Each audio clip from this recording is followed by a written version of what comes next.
ഡിഗ്രിക്ക് ചേർന്നിട്ടുള്ളൂ. ചേർന്നൊരു മാസം ആടിന് മുന്നേ അവർ ക്ലാസ്സിലുള്ളൊരു പയ്യനേറ്റ് എന്ത് ചെയ്തു വെച്ചാൽ പ്രേമത്തിലായി, അഫെയറിലായി. അപ്പോൾ അത് വാപ്പ അറിഞ്ഞു. വാപ്പ ദീനിയാണ്. വാപ്പ പറഞ്ഞത് ഒരിക്കലും ആ കോളേജിക്ക് ഇനി നീ പോകൂല. അയാൾ ഉറച്ച് തീരുമാനിച്ചു, ഇനി ആ കോളേജിക്ക് നീ പോകൂല. ഉറപ്പോളെ പഠനം നിർത്തി, വീട്ടിലിരുത്തി. അപ്പോൾ വീട്ടിലിരുത്തി കഴിഞ്ഞപ്പോൾ എന്താ വെച്ചാൽ ഉമ്മക്കൊരു പേടി, എന്താ ഇപ്പോൾ ഇത് സംഭവിക്കുക, അവൾ ഈ ഇരുത്തം ഇരുന്നാൽ എന്നാണ്. അപ്പോൾ എന്ത് ചെയ്തു എന്ന് വിചാരിച്ചാൽ ഉമ്മ എന്നെ വിളിച്ചപ്പോൾ പറഞ്ഞു, ഞാൻ പറഞ്ഞു കുറച്ചൊരു സമയം കിട്ടിയാൽ നിങ്ങൾക്ക് എന്ത് ചെയ്യുക, നമുക്ക് ഓളെ സംസാരിച്ച് ശരിയാക്കാം, പക്ഷെ സമയം വേണം, കുറച്ച് ആൾക്കാരതും കൂടിയൊക്കെ തീർന്നിട്ട് നമുക്ക് ആക്കാമെന്ന് പറഞ്ഞു.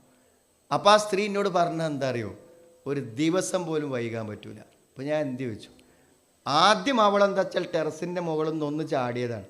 അതിപ്പോൾ ഊരൊക്കെ ഒരു ഓപ്പറേഷനൊക്കെ കഴിഞ്ഞങ്ങാട്ട് ഇപ്പം ഇങ്ങനെ റെഡിയായി വരികയാണ്. രണ്ടാമത്തെ പ്രാവശ്യം ഓളെന്ത് വെച്ചാൽ കയ്യിൻ്റെ ഞരമ്പ് മുറിച്ചു. അതിപ്പോൾ ഇങ്ങനെ റെഡിയായിട്ട് വരികയാണ്. ഇനിയിപ്പോൾ അടുത്തതോളം എന്താ ചെയ്യാന്ന് നമുക്ക് പറയാൻ പറ്റൂല. സഹോദരങ്ങളെ, കുട്ടികൾക്ക് മുന്നിൽ നമ്മൾ തോറ്റുപോകും. മക്കൾക്ക് മുന്നിൽ തോൽക്കാത്ത ആരുമില്ല. ഒരു 2 വയസ്സുകാരനെ, 2 വയസ്സുള്ളൂ, അവനെ നിങ്ങൾക്ക് കീഴ്പ്പെടുത്താൻ പറ്റൂ. അവൻ നിലത്ത് കടന്ന് അവൻ്റെ ശബ്ദം പോകുവോളം അവൻ കരഞ്ഞാൽ അവസാനം നിങ്ങൾ എന്താ പറയുക, എന്നാൽ ഞാൻ എന്നെ കൊണ്ടുപോയിക്കോളാന്ന് പറയും. അത്രേ ഉള്ളൂ. 2 വയസ്സായ ഒരുത്തൻ്റെ മുന്നിൽ പോലും ജയിക്കാൻ നമുക്ക് പറ്റൂല. അതാണ് നമ്മുടെ പ്രശ്നം. എന്നാൽ പറ്റും. ആ 2 വയസ്സുകാരനെയും നമുക്ക് എന്ത് ചെയ്യാൻ പറ്റും, കാര്യങ്ങൾ ബോധ്യപ്പെടുത്തി നേരാക്കാൻ പറ്റും എന്നുള്ളതാണ് നമ്മുടെ ചുറ്റുപാടുകൾ തെളിയിക്കുന്നത്. ഞാൻ വെറുതെ പറയില്ല. ഒരു സ്കൂളിൻ്റെ മുറ്റത്ത് പരിപാടി എടുക്കുക. എന്താ പരിപാടി അറിയുങ്ങൾ? Cinematic dance. നല്ല CD ഇട്ടിട്ട് മാഷന്മാരും കുട്ടികളും എല്ലാവരും പാടെ നിന്നിട്ട് ചാടുക, ആണും പെണ്ണൊക്കെ ഒന്നായിട്ട്. ഈ സ്കൂളിൻ്റെ മുറ്റത്ത് എല്ലാവരും പാടെ നിന്ന് ചാടുമ്പോൾ ഒരു കുട്ടി ക്ലാസ് റൂമിൽ നിന്ന് പുറത്തിറങ്ങാതെ ജനവാതിലിലൂടെ മുറ്റക്ക് നോക്കി നിൽക്കുന്നുണ്ട്. ഒരു സങ്കടമൊന്നുമില്ല. ചെറിയ LP സ്കൂളത്തെ ഒരു കുട്ടി. അപ്പോൾ ഇതൊക്കെ കഴിഞ്ഞിട്ട് അവിടുത്തെ ഒരു മാഷ് പോയിട്ട് ഇവനെ വിളിച്ചു വെച്ച്, എന്തേ മോനെ നീ വരാമെന്ന് ചോദിച്ചു. ഇത് ഞമ്മക്ക് പറ്റൂലാറ്, ഇത് ഞങ്ങൾക്ക് പറ്റണ പരിപാടിയല്ലാറ്, ഇതിന് നമ്മൾ ഇറങ്ങൂലാന്ന്. ഞാൻ പറഞ്ഞു, ഒരു കുട്ടി മാത്രം എന്തേ ഇറങ്ങാതിരുന്നത്? ആ കുട്ടിക്ക് ഇവിടെ നിന്നോ കിട്ടിയൊരു വിവരം, ഇത് നമ്മളെ ദീനിൽ പറ്റണ ഒരു പരിപാടിയല്ല. തോന്നിയപ്പോൾ ഇറങ്ങിയില്ല. ഇത്രയേ ഉള്ളൂ. ഒരു ചെറിയ കുട്ടിക്ക് അങ്ങനെ പറ്റുമെങ്കിൽ ആർക്കാണ് സഹോദരങ്ങളെ പറ്റാത്തത്? അപ്പോൾ എന്താണ് ദീൻ എന്ന് പറഞ്ഞാൽ, മനുഷ്യൻ്റെ ഇഷ്ടങ്ങൾ എന്തുണ്ടോ ആ ഇഷ്ടങ്ങളൊക്കെ ചെയ്യാൻ പറ്റൂല. ആ ഇഷ്ടങ്ങൾ ചെയ്യുമ്പോൾ പടച്ചോനും കൂടിയും ഇഷ്ടമുണ്ടോ നോക്കണം. ഫഅമ്മാമൻ ഖാഫ മഖാമ റബ്ബിഹി വനഹൻ നഫ്സ അനിൽ ഹവാ ഫഇന്നൽ ജന്നത ഹിയൽ മഅ്വാ.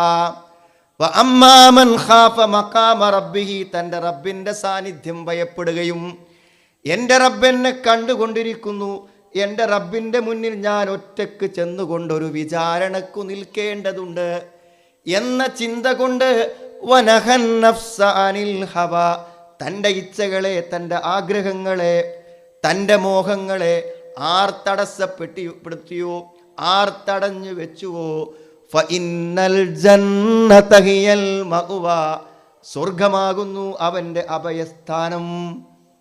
അതൊരു ബോധത്തിൽ നിന്നുണ്ടാവുന്നതാണ്.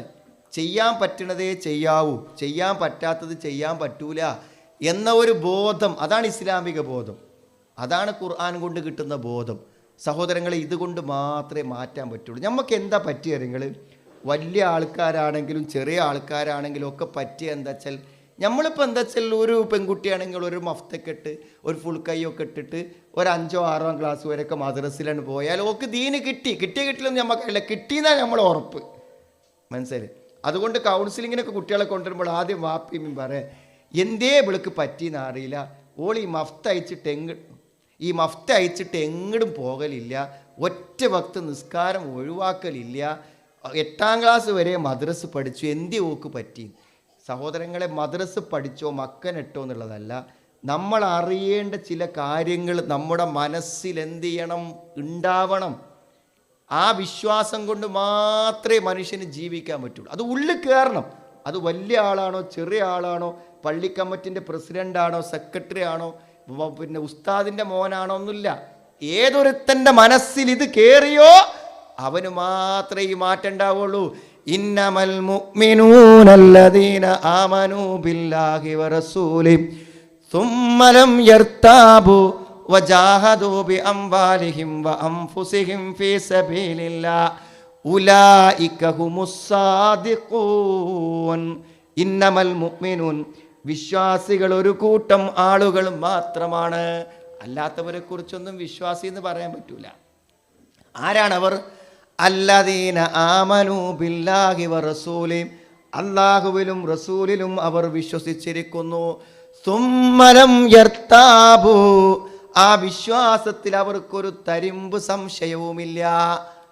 അവർക്ക് ഉറപ്പാണ്, ആ പറഞ്ഞ കാര്യം ശരിയാണെന്ന് അവർക്ക് ഉറപ്പാണ്. ഉറപ്പുണ്ടെങ്കിലോ, ഉറപ്പായാൽ സഹോദരങ്ങളെ പിന്നെ ജീവൻ വേണോ ജീവൻ കൊടുക്കും, സ്വത്ത് വേണോ സ്വത്ത് കൊടുക്കും.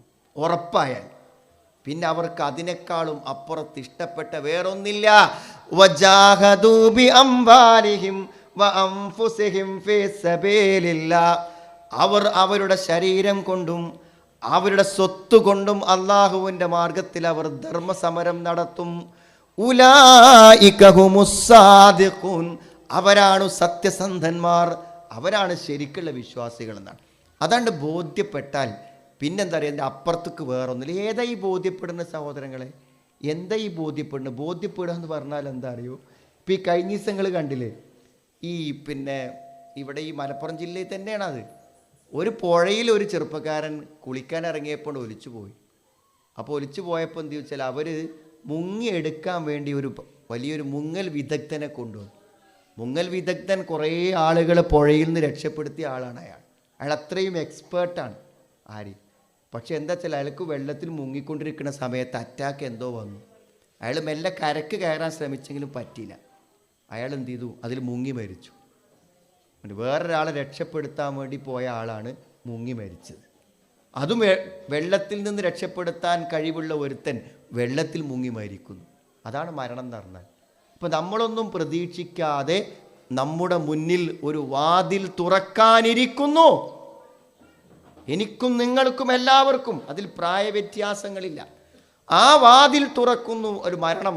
അൽ മൗതു ബാബുൻ വകുല്ലുൻ നാസി ദാഖിലുഹു യാ ലൈത ശഅരി ബഅദൽ മൗതി മദ്ദാറു. അൽ മൗതു ബാബുൻ, മരണം ഒരു വാതിലാണ്. അൽ മൗതു ബാബുൻ, മരണം ഒരു വാതിലാണ്. കുല്ലുൻ നാസി ദാഖിലുഹു, എല്ലാവരും ആ വഴിയിലൂടെ കയറണം. ഇപ്പോൾ സുഹൃത്തുക്കളെ, വേറൊന്നും വിശ്വസിച്ചില്ലെങ്കിലും മരിക്കുന്നു വിശ്വസിക്കാത്ത ആളുണ്ടാവും. നിങ്ങൾ ആരെങ്കിലും ചിന്തിച്ചിട്ടുണ്ടോ മരിച്ചു കഴിഞ്ഞാൽ എന്തില്ലാരെങ്കിൽ നമ്മൾ ഇന്ന് അനുഭവിക്കുന്ന ഒന്നും നമ്മുടെ കൂടല്ല. എല്ലാം നമുക്ക് നഷ്ടപ്പെട്ടു പോകുന്ന ഒരു യാത്രയാണ്. വെറുതെ ഒന്ന് ചിന്തിച്ച് നോക്ക് നിങ്ങൾ.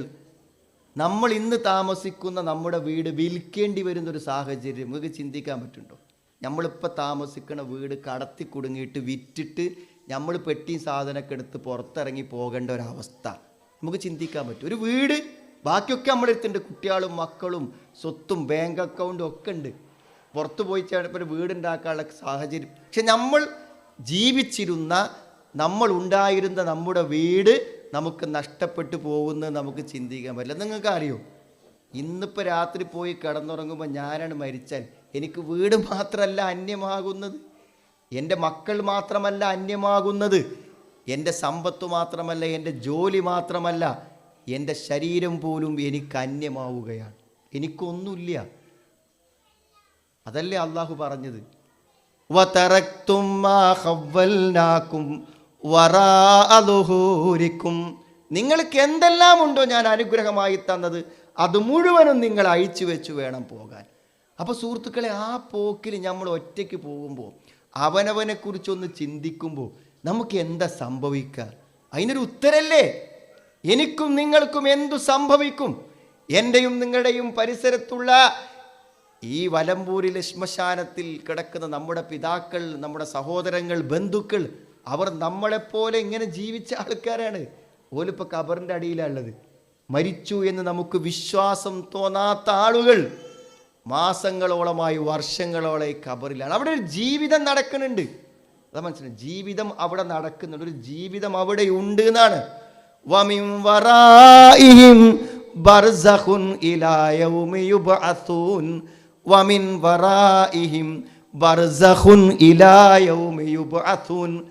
ഖിയാമത്ത് നാളിൽ എല്ലാവരും ഉയർത്തെഴുന്നേറ്റ് വരുന്നത് വരെ അവർക്ക് ബർസഖിൽ ഒരു ലൈഫുണ്ട്, ഒരു ജീവിതമുണ്ട്.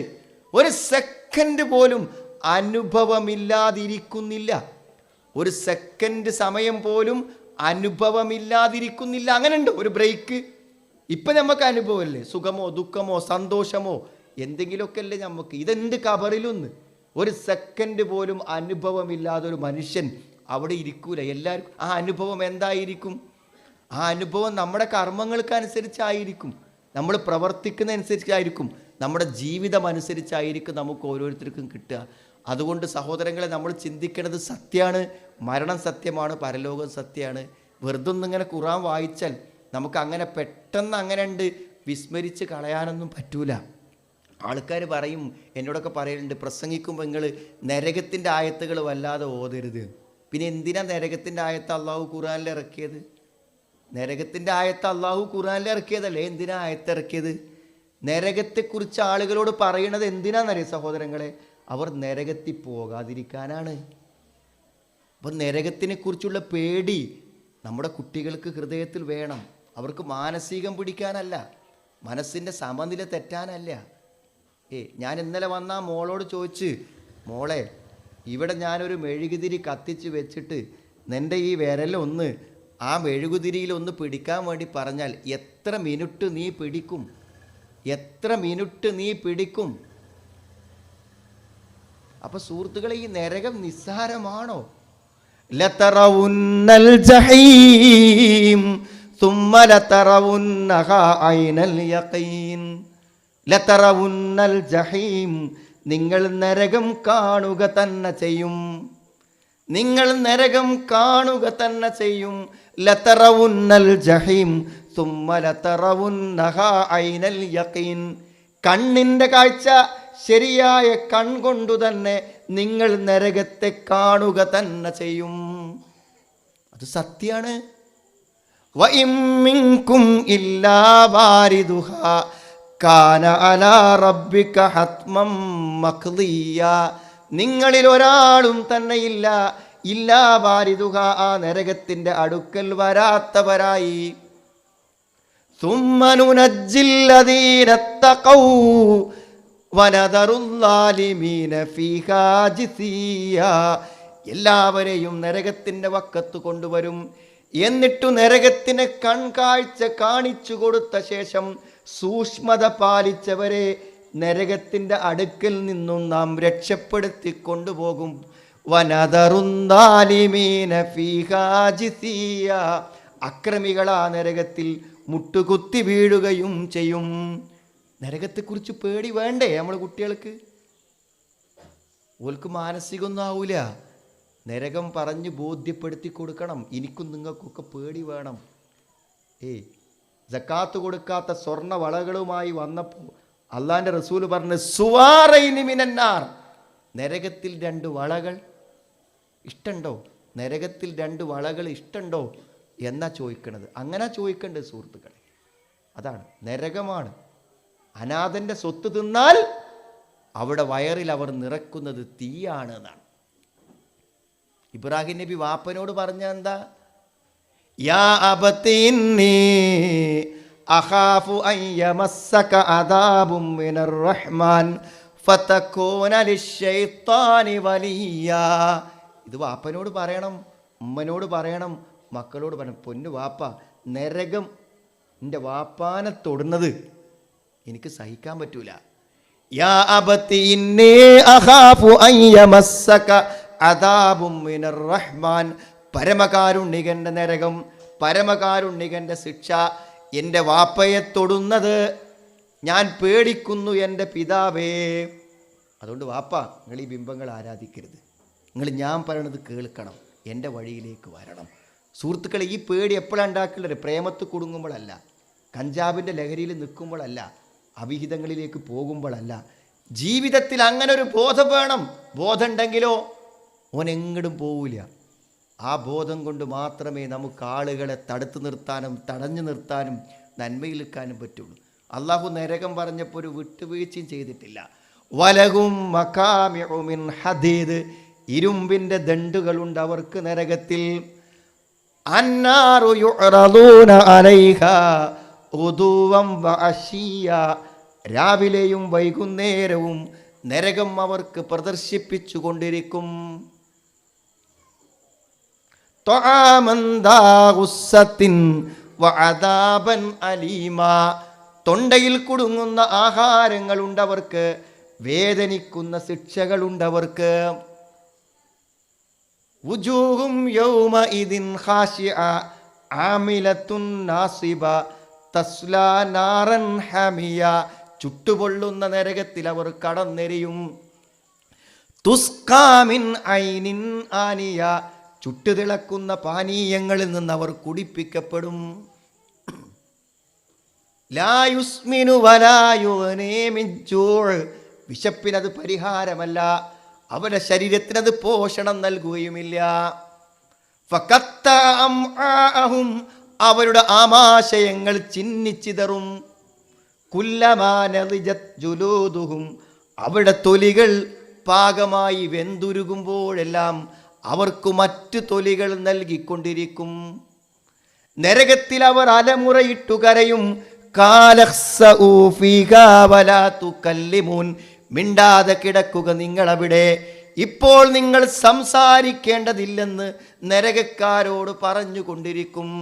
കുല്ലമാ അറാദു അൻ യഖ്റുജൂ മിൻഹാ ഉഈദു ഫീഹാ, അവർ പുറത്തേക്ക് ഇറങ്ങി ഓടാൻ ശ്രമിക്കുമ്പോൾ അവരെ നരകത്തിലേക്കു തന്നെ തിരിച്ചു കൊണ്ടുവന്നുകൊണ്ടിരിക്കും.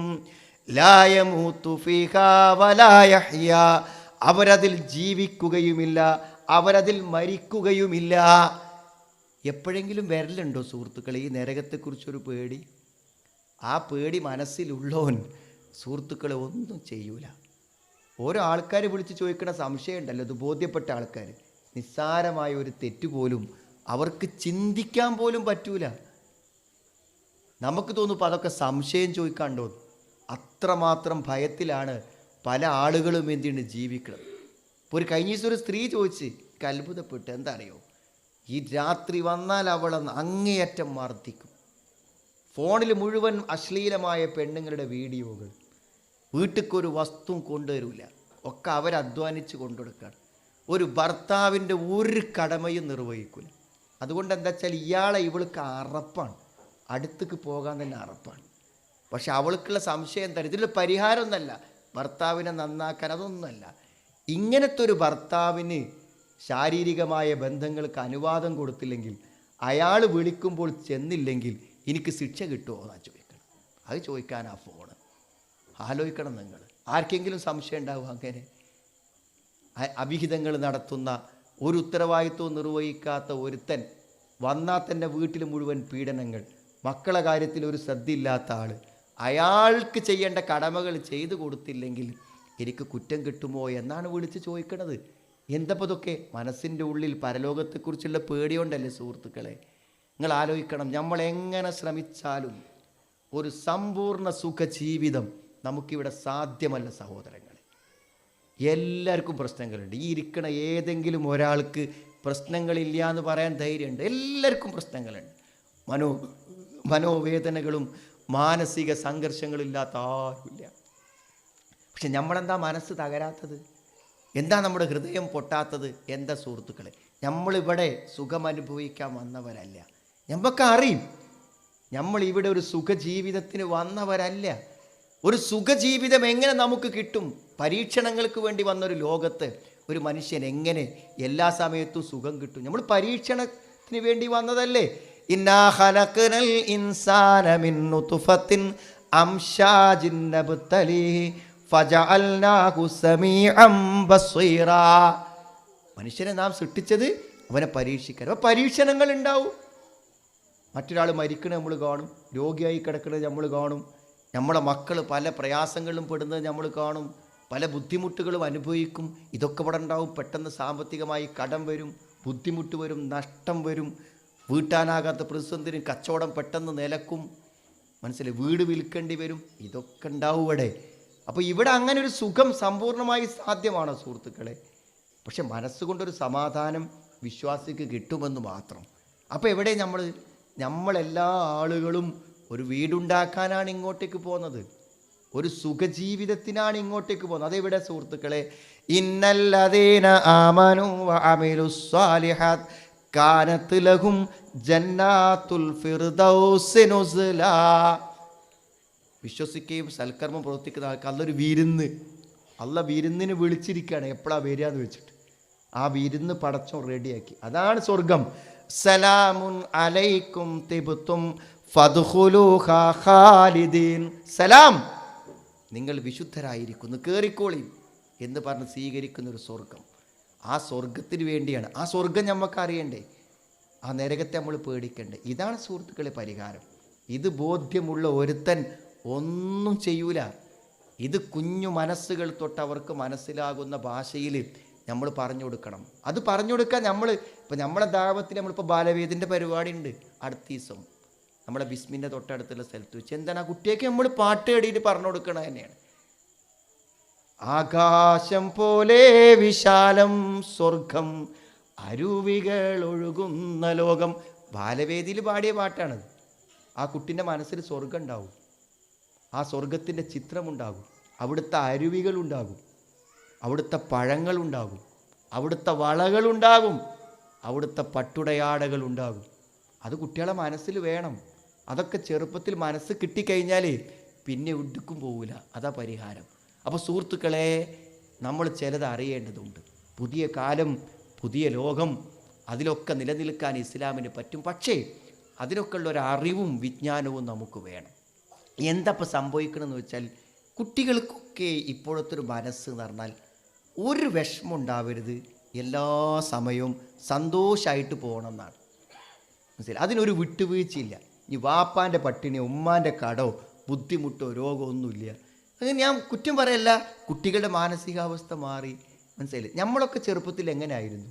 വീട്ടിൽ വാപ്പാൻ്റെയും ഉമ്മാൻ്റെയും ബുദ്ധിമുട്ടുകൾ പരിഹരിക്കാൻ വേണ്ടി പ്രായം മറന്ന് അധ്വാനിച്ചവരാണ് നമ്മളൊക്കെ, അല്ലേ? 5ാം ക്ലാസ്സിൽ പഠിക്കുന്ന 6ാം ക്ലാസ്സിൽ പഠിക്കുന്ന പെൺകുട്ടി ഒരു വീട്ടുജോലി മുഴുവൻ ചെയ്തിരുന്നു. വലിയ ബക്കറ്റിലും പാത്രത്തിലും കിടന്ന് വെള്ളം കോരി കൊണ്ടുവന്നിരുന്നു, വിറകുകൾ ചുമന്ന് കൊണ്ടുവന്നിരുന്നു. ഇന്ന് ഏതെങ്കിലും കുട്ടി അത് ചെയ്യേണ്ട? സുഹൃത്തുക്കൾ, ചെയ്യേണ്ട ഒരു ആവശ്യമില്ല. പക്ഷെ അന്ന് നമുക്ക് വാപ്പൻ്റെയും ഉമ്മൻ്റെയും സങ്കടങ്ങൾ മനസ്സിലായിരുന്നു, അതിന് നമ്മൾ പരിഹാരങ്ങൾ ഉണ്ടാക്കിയിരുന്നു. ഇന്നെന്താ നിങ്ങൾ, ഉമ്മ വയ്യാതൊരു സ്ഥലത്ത് കിടക്കുകയാണെങ്കിലും ചിലപ്പോൾ നമ്മളെ 16ഉം 18ഉം വയസ്സായ പെൺകുട്ടി ഇപ്പുറത്ത് മൊബൈൽ നോക്കിയിരിക്കുന്നുണ്ടാവും. കുട്ടി ഒരു ഗ്ലാസ് വെള്ളം കൊടുന്ന പറഞ്ഞാൽ ഇപ്പം കൊണ്ടുവരമ്മാറിന് അവൾ അവിടെ തന്നെ ഇരിക്കും. 3ാമത്തെ വട്ടം പറയുമ്പോഴേ ചിലപ്പോൾ പോവുള്ളൂ. എന്ത് സംഭവിച്ചത്? തലമുറക്ക് വന്ന മാറ്റം. ഞാൻ കുറ്റം പറയാൻ പറയുന്നത് ഇങ്ങളെ എൻ്റെ വീട്ടിലത്തെ മാത്രമല്ല, മൊത്തം കുട്ടികൾ ഈ ഒരു മനസ്സാണ്. കുട്ടികൾ പഠിക്കാൻ കോളേജിൽ വരുന്നില്ലേ? നിങ്ങൾ വിചാരിച്ച് ഓലൊക്കെ പുസ്തകം ടൈം ടേബിളൊക്കെ നോക്കി ഇങ്ങനെ പുസ്തകമൊക്കെ മറച്ച് വെച്ച് പഠിക്കാൻ അങ്ങനെ ഇരിക്കുകയാണ്. നമ്മൾ കണ്ണുരുട്ടിയിട്ടാണ് ഒരു ക്ലാസ് കയറുന്നത്. നമ്മുടെ കയ്യിലൊരു അറ്റൻഡൻസിൻ്റെ ഷീറ്റ് ഉണ്ടാവും. അത് കുറഞ്ഞാൽ അവർക്ക് ഇലക്ഷനിൽ മത്സരിക്കാൻ പറ്റില്ല, പരീക്ഷ എഴുതാൻ പറ്റില്ല. ആ അറ്റൻഡൻസ് കിട്ടാൻ വേണ്ടി മാത്രം ക്ലാസ്സിൽ ആ അറ്റൻഡൻസ് തേക്കാനൊന്ന് വരും. അതിനാണ് വരുന്നത്. പിന്നെ എന്തിനാ നിങ്ങൾ ക്ലാസ്സിൽ കണ്ടില്ലെങ്കിൽ നമ്മൾ കണ്ണുരുട്ടും, വാപ്പാനെ കൊണ്ടുവരാൻ വരും, ഉമ്മാനെ കൊണ്ടുവരാൻ വരും എന്ന് വിചാരിച്ചിട്ട്. ചോദ്യം ചോദിക്കുമ്പോൾ ഇനി കുട്ടികളുടെ മാനം കടണ്ടാന്ന് വിചാരിച്ചിട്ട് ഇതിനൊക്കെ വേണ്ടി എന്തെങ്കിലും 2 അക്ഷരം പഠിക്കും. പണ്ടങ്ങനെ നമ്മളൊക്കെ ഡിഗ്രിക്ക് പഠിച്ചത് അങ്ങനെ. എല്ലാ അറബി കിതാബും രാത്രി മുഴുവൻ ഉറക്കഴിച്ച് എന്ത് ചെയ്യാം, മെഴുകുതിരി കത്തിച്ച് എഴുതിയെടുക്കുക ചെയ്യുക. പുസ്തകം വാങ്ങാൻ കിട്ടൂല. കിതാബ് മുഴുവൻ നോട്ട് പുസ്തകം വാങ്ങി എഴുതി എന്നിട്ടാണ് ക്ലാസ് പോവുക. ക്ലാസ് പോയി തിരിച്ചു വന്നാൽ ഒഴിവ് ദിവസങ്ങൾ ഒരാഴ്ചത്തത് പഠിക്കാനും വായിക്കാനുമാണ്. ഏതെങ്കിലും ഒരു കുട്ടി പരീക്ഷക്കല്ലാതെ വായിക്കണമെന്ന് നിങ്ങൾ കാണലുണ്ടോ? എന്താണ് അങ്ങനെ? ഉത്തരവാദിത്വ ബോധമില്ലാത്ത, പരിസരങ്ങളറിയാത്ത, മറ്റുള്ളവൻ്റെ വേദനകൾ മനസ്സിലാവാത്ത, ജീവിതത്തിൽ പണത്തിൻ്റെയോ ജീവിതത്തിൻ്റെയോ വിലയറിയാത്ത ഒരു പുതിയ തലമുറയാണ് വരുന്നത്.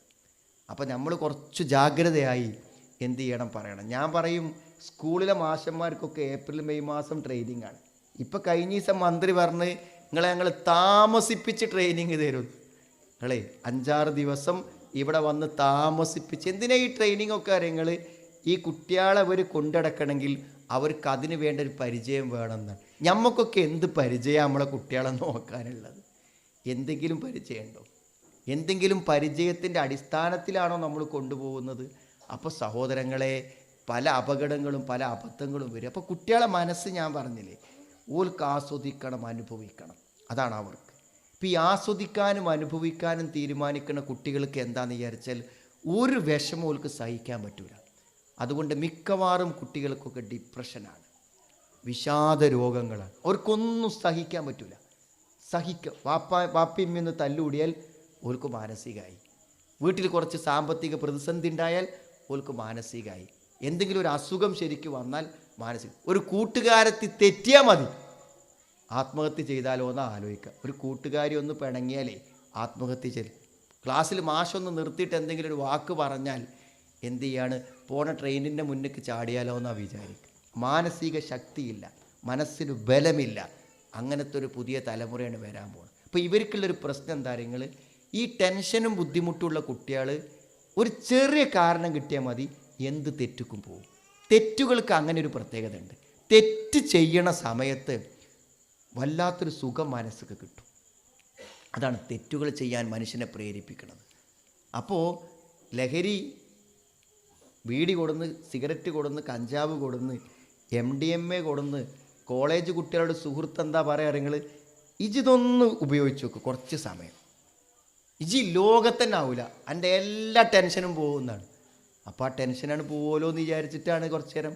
അപ്പോൾ ഇവൻ ഉപയോഗിക്കുമ്പോൾ എന്തേ വിചാരിക്കുള്ളൂ, നിങ്ങൾ ഒറ്റ പ്രാവശ്യം ഉപയോഗിച്ച് നിർത്താം, ഇനി വേണ്ടാന്നാണ്. പക്ഷേ അത് ഇറങ്ങണ സമയമാകുമ്പോഴേക്കും അടുത്ത് വേണം. അതാണ്. അപ്പോൾ ഒരു സമാധാനം കിട്ടാനാണ്. നോക്ക്, ഈ പെൺകുട്ടി, ഇപ്പോൾ ഒരു പെൺകുട്ടിക്ക് ഡിപ്രഷനായി, ഓൾക്ക് ഭയങ്കര കൗൺസിലിംഗ് ഒക്കെ കൊടുത്ത് വാപ്പനിമ്മനെയൊക്കെ വിളിച്ചൊക്കെ പരിഹരിച്ച് പിറ്റേന്ന് ഓളങ്ങനെ നോക്കുമ്പോൾ എന്താ അറിയോ, ഓളാ ക്ലാസ്സിലുള്ളൊരു പയ്യനായിട്ട് പ്രണയത്തിലാണ്. അപ്പോൾ എന്താ, അപ്പോൾ മാഷ് പറഞ്ഞു ഇപ്പോൾ ഓള് പുതിയൊരു പ്രേമം തുടങ്ങിയിട്ടുണ്ട് എന്നാണ്. അപ്പോൾ എന്താണ് അന്വേഷിക്കുമ്പോൾ അറിയണത്, അവൾക്ക് വീട്ടിലെ പ്രശ്നങ്ങൾക്കൊക്കെ ഒരു മനസ്സമാധാനത്തിന് അവളൊരു കമ്പനി ഉണ്ടാക്കി. അപ്പോൾ ഓനെങ്ങനെ ചാറ്റ് ചെയ്യുമ്പോൾ മെസ്സേജ് അയക്കുമ്പോൾ ഓക്കൊരു സുഖം, അതിനാണത്. അവൾക്കൊരു മനസ്സമാധാനവും മനസ്സന്തോഷവും കിട്ടാൻ വേണ്ടിയിട്ട്. അപ്പം തരും ഒരു നിമിഷം കിട്ടിയാൽ മതി തെറ്റിലേക്ക് പോയി. ഒരു 14 വയസ്സാകുമ്പോഴേക്കും നമ്മുടെ ആൺകുട്ടികൾക്കും എന്ത് വരുന്ന വൈകാരിക ചിന്തകൾ വരും, ലൈംഗിക ചിന്തകൾ വരും. അപ്പോൾ അതൊന്നും ഇപ്പോൾ പാപ്പാനോടും വേണം പറയില്ല, സുഹൃത്തുക്കളോടും പറയും. ഇത് ഒരു ഉള്ളിൽ കൊണ്ടിടക്കും. ഉള്ളിൽ കൊണ്ടിടക്കുക മാത്രമല്ല, ഈ രോഗം കാണുന്നതും നോക്കുന്നതും എല്ലാം അവർക്ക് എന്തായിരിക്കുന്നറിയോ, ഇതിന് പ്രചോദനം നൽകും. അതുകൊണ്ട് സ്വാഭാവികമായും അത് നിർവഹിക്കുവാനുള്ള കൃത്രിമമായ സ്വകാര്യ വഴികൾ അവർ തേടും. അങ്ങനെ ലൈംഗിക വൈകല്യങ്ങളിലേക്ക് പോകും. അപ്പോൾ നമ്മളെന്ത് ചെയ്യണം, ഐക്യത്തിൻ്റെ മുന്നിൽ നമ്മളെന്ത് ചെയ്യണം, പറഞ്ഞു കൊടുക്കണം. ഒരു പയ്യൻ എന്ത് ചോദിച്ചാൽ ഈ മൊബൈൽ നോക്കിയിട്ട് എന്താ, ഈ വേണ്ടാത്തതന്നെ കാണും. ഓൻ ഈ വേണ്ടാത്ത കാര്യങ്ങൾ തന്നെ ഈ മൊബൈൽ കാണും.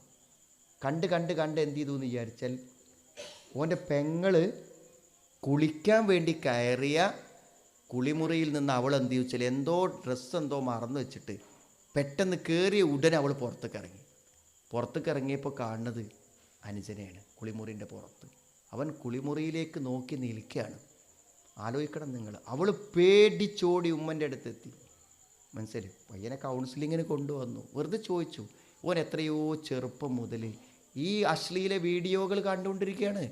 വീഡിയോ കണ്ട എന്താ കാര്യങ്ങൾ, ഈ വീഡിയോയിൽ കാണുന്നത് ഓൻ ഒറിജിനൽ കാണണം. അതിനെന്താ വഴി?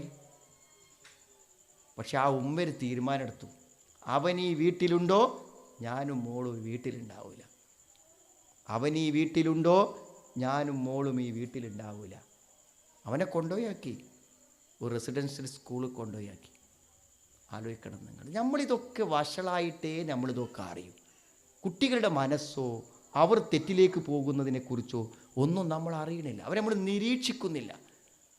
ഒരു കുട്ടിക്ക് നിങ്ങൾ ഫോൺ കൊടുക്കുകയാണെങ്കിൽ, നിങ്ങളുടെ ഫോണ് തൽക്കാലം ഉപയോഗിക്കാൻ കൊടുക്കുകയാണെങ്കിലും, ഒരു ഫോൺ നിങ്ങൾ വാങ്ങിക്കൊടുക്കുകയാണെങ്കിലും നിങ്ങൾ ചിന്തിക്കേണ്ട കാര്യം എന്താ. ഞാൻ കോളേജിൽ നിന്നൊരു കുട്ടിയുടെ ഫോൺ പിടിച്ചു. അപ്പോൾ ഞാൻ വെറുതെ അവനോട് പറഞ്ഞു, എന്ത് ചെയ്തു, ഇത് പണക്ക് +2 നല്ല മാർക്ക് കിട്ടീന് വാങ്ങി തന്നതാവൂലേ. അതെങ്ങനെ സാറേ നിങ്ങൾക്ക് മനസ്സിലായി എന്നോട് ചോദിച്ചു. എനിക്കറിയാം ആ ഫോൺ അത്രയും നല്ലൊരു ഫോണാണ്. ഞാനൊന്നും എൻ്റെ ജീവിതത്തിൽ അങ്ങനത്തെ ഒരു ഫോൺ ഉപയോഗിച്ചിട്ടില്ല. അപ്പോൾ നമ്മൾക്ക് ഈ ശമ്പളമൊക്കെ കിട്ടണമെങ്കിൽ നമ്മളെ കൊണ്ട് പറ്റൂലെങ്കിൽ ഓനത് കിട്ടണമെങ്കിൽ വീട്ടുകാരെല്ലാവരും പാടെ പിരിവിട്ട് വാങ്ങിക്കൊടുത്താണ്. വീട്ടിൽ ആർക്കും ഇല്ലാത്ത ഫോൺ. അപ്പോൾ അത് വാങ്ങിക്കൊടുക്കുമ്പോൾ നമ്മൾ ചിന്തിക്കേണ്ട ഒരു കാര്യം എന്താ പറയുക, 2 കാര്യം. ഒന്ന്, വാങ്ങിക്കൊടുക്കുമ്പോൾ പറയേണ്ട കാര്യം, എൻ്റെ ഫോൺ ഞാൻ എപ്പോൾ വേണമെങ്കിലും പരിശോധിക്കും, ആരെ കൊണ്ടും പരിശോധിപ്പിക്കും. അത് അന്നെ സംശയം ഉണ്ടായിട്ടല്ല, അന്നെ യാതൊരു സംശയമല്ല. പക്ഷെ ഫോൺ ഞാൻ നോക്കും, അത് നിങ്ങൾ നോക്കണം. ആഴ്ചയിലോ മാസത്തിലോ നോക്കണം. വാട്സപ്പ് മാത്രം നോക്കിയാൽ പോരാ, കുറച്ച് അന്തല്ല ആൾക്കാരൊക്കെ ഉണ്ട്. ഇൻസ്റ്റഗ്രാമാണ് കൗമാരപ്രായക്കാരുടെ ലോകം. അപ്പോൾ അതെന്ത് ചെയ്യണം, അറിയുന്ന ആളെ കൊണ്ട് നോക്കിക്കണം. അപ്പോൾ നോക്കിയാൽ മതി, നിങ്ങൾക്ക് മനസ്സിലാവും. ഇപ്പം തന്നെ ഏറ്റവും വലിയ സൗകര്യം മൊബൈൽ ഫോണാണ്. നിങ്ങളുടെ കുട്ടിയെ നിങ്ങൾക്ക് മനസ്സിലാക്കാൻ, തെളിവോടുകൂടെ അവൻ എന്ത് ചെയ്യുന്നു എന്ന് മനസ്സിലാക്കാൻ നിങ്ങൾക്ക് അവൻ്റെ ഫോൺ നോക്കിയാൽ പറ്റും. എന്തിനവൻ ഡാറ്റ ഉപയോഗിച്ചത് എന്തിനായിരുന്നു, എത്ര മണിക്കൂർ എന്തിനവൻ ഡാറ്റ ഉപയോഗിച്ചു എന്ന കണക്ക് പോലും എന്തിനറിയാം മൊബൈൽ അറിയുന്ന ഒരാൾക്ക് കണ്ടുപിടിച്ച് തരാൻ പറ്റും. ഓ യൂട്യൂബ് കാണാനാണോ ഉപയോഗിച്ചത്, വാട്സപ്പ് കാണാനാണോ ഉപയോഗിച്ചത്, എന്തിനാണ് ഉപയോഗിച്ചത് എന്ന് പോലും പറഞ്ഞു തരാൻ പറ്റും. അവൻ എവിടെയൊക്കെ സേവ് ചെയ്താലും അതൊക്കെ കണ്ടുപിടിക്കാൻ എന്ത് പറ്റും. അപ്പം നമ്മൾ കുട്ടീൻ്റെ ഒരു ഫോൺ വാങ്ങിയിട്ട് അറിയുന്ന ഒരാളെ തന്നെ കൊടുത്താൽ നമ്മളെ കുട്ടി ആരാന്ന് പറഞ്ഞു തരും. അങ്ങനത്തെ ലോകത്ത് അപ്പം പറയും നോക്കും, എൻ്റെ ഫോൺ നമ്മൾ പരിശോധിക്കും.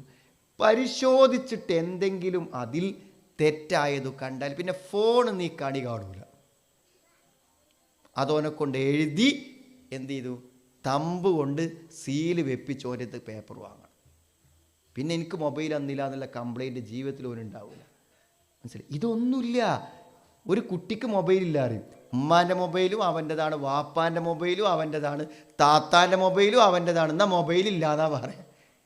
6 മൊബൈൽ 7 മൊബൈലൊക്കെയാണ് ഒരാൾക്ക്. അതാണ് നമ്മളെ വീട്ടിലത്തെ അവസ്ഥ.